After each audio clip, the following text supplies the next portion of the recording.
When I was thinking about how to do this video, I came up with so many different ideas. Initially I just thought, I'm going to print off a load of statistics and facts, I meant to say, and that's why stacks came out.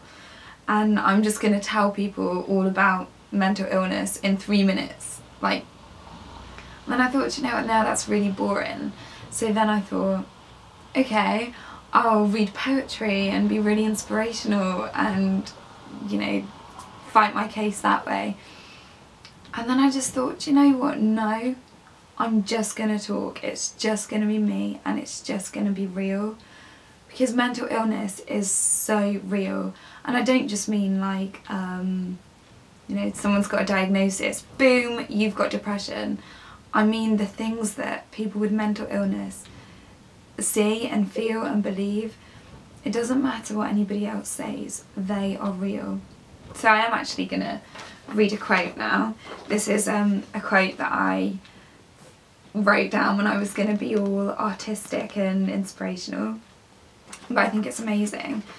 It was written by Mary Hornbecker, who's an author with bipolar, and it says, "When you are mad, mad like this, you don't know it. Reality is what you see. And when what you see shifts, departing from anyone else's reality, it's still reality to you." My name's Hannah Crowley, by the way, and I was diagnosed with an eating disorder when I was 13.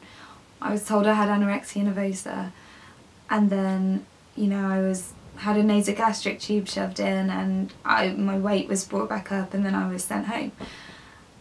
And they dealt with me physically, but not internally, and it's being thin is a side effect of anorexia. It's not the actual illness.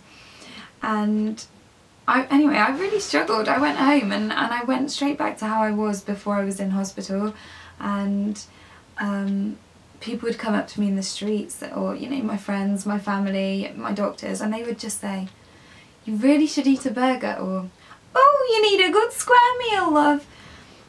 And I really struggled with that, because to me that wasn't a problem. Like, I would look in the mirror and I would not see what people were telling me I was, and I would see someone that was not worth enough to eat food, or that was too fat for food, and so many other issues going on there that I can't even begin to tap the surface of them right now. But it's the same for every other mental illness, everything else that people struggle with in their heads, that people tell them they shouldn't be feeling, or that they need to change their behaviour. It isn't that simple. So I would like to do some video blogs and just speak about what it was like for me growing up with so many different mental illnesses, because I was so guilty, I felt so guilty, and then I became depressed and suicidal. There was self-harm, there was aspects of schizophrenia, I was a victim of sexual abuse,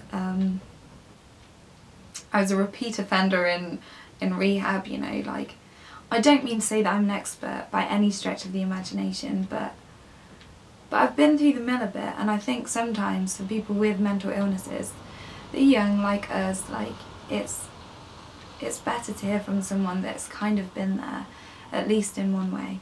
So I'm going to wrap it up for now, and hopefully some of you will tune in next time I do a video blog. So I'll see you later.